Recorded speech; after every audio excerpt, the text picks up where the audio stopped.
Horns up and welcome to Headbangers Kitchen, folks. Today we are making Paneer Tikka Masala, and where this dish originated, nobody knows. Of course, we all know that chicken tikka masala is a controversial dish. Some people say it was invented in Glasgow, some people say somewhere in England, other people say in India.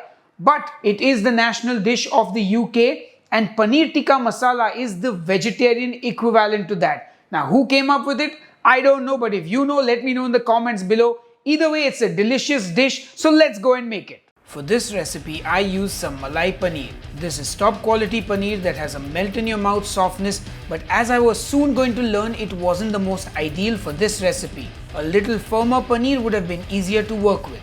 We first need to make paneer tikka for this paneer tikka masala. I get a bowl to make my marinade and start with some mustard oil. To that, I add some Kashmiri red chilli powder and mix it well so it brings out that red color. Then in goes some hung curd, ginger garlic paste, coriander powder, chaat masala powder, garam masala powder, cumin powder, roasted gram flour or besan as it is called, kasuri methi that you can crush, and add some salt as well.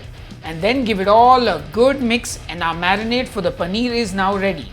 This is where it starts to unravel. I put on my black glove and try to marinate the paneer one piece at a time, and it's just breaking. It's too soft. So I remove my glove and try to be more gentle, and I kind of get this one piece coated, but I know this isn't going to work. So on to plan B. I spread the marinade on a plate and place the paneer on top of it, and then using a pastry brush, I brush the pieces of paneer. This kind of works, but I try another round using the same technique. I place the paneer on the marinade, but this time I use my hands to handle the paneer.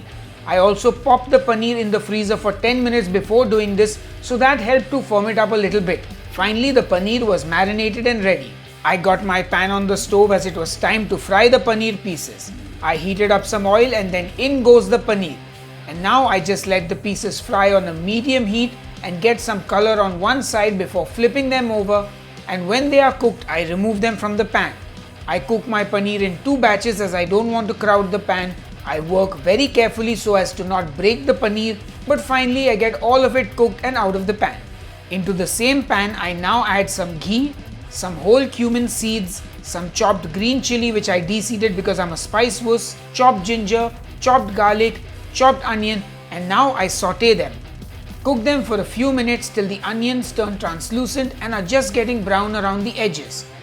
Then in goes some more Kashmiri chilli powder, coriander powder, turmeric powder, garam masala powder, salt, and some more roasted gram flour or besan. And now we fry this for a minute or two to cook out the raw flavor from the spices before adding in some fresh tomato puree.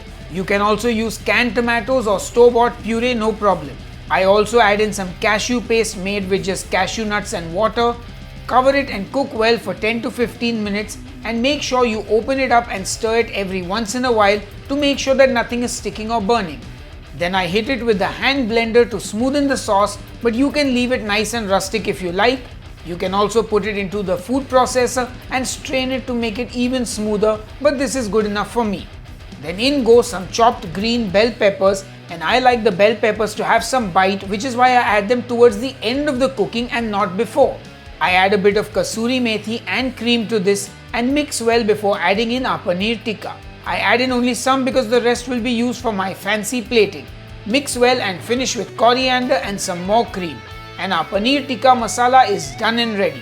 I serve that paneer tikka masala with some rice, and just for the photos, place more paneer on top. Garnish with coriander, and it is finally done and ready. Alright folks, it's time to taste this Paneer Tikka Masala, and before I dive into this, I have to talk about two things. The first one being the Paneer Tikka itself. I used malai paneer, which is extremely soft, and it made marinating the paneer and cooking it quite a task. However, I did manage to get it done, but my recommendation is to use a firmer paneer when making a dish like this. It'll just make your life easier. Also, one thing I would do to this dish, which I could not do today, is I would coal smoke this dish because it gives it a lovely smoky flavor. So either the paneer, while it's marinating, you put a coal in a bowl and you put some ghee on it and you smoke the paneer, or at the end of the dish you just do the same in the saucepan itself. but I don't have a coal at home anymore, so I couldn't do it. But that's something to keep in mind. Anyway, enough jibber jabber. Let me get down and tasting this dish. Oh, that's a big piece of paneer. I'll break it into half. Oh, that's yum. And it's spicy though. Ooh. Ooh. I don't know if my spice tolerance has gone lower, or the Kashmiri chili that I bought a little spicier than normal, or those green chilies even without the seeds have a lot of spice. But it is still very delicious. I love that the peppers still have a crunch to it. So that's the other thing. I put the peppers in right at the end because I don't like peppers that are like completely mushy and almost melted into the sauce. So this is perfect for me.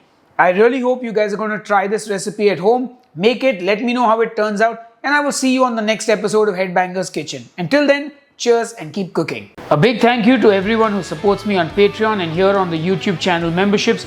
You are all awesome. Thank you so much for the support. And let me know, do you want to see more paneer recipes? Would you like some chicken recipes? Maybe some beef recipes? Maybe some Thai food? Maybe some Japanese food? Maybe some more Indian food? Let me know in the comments below. Cheers.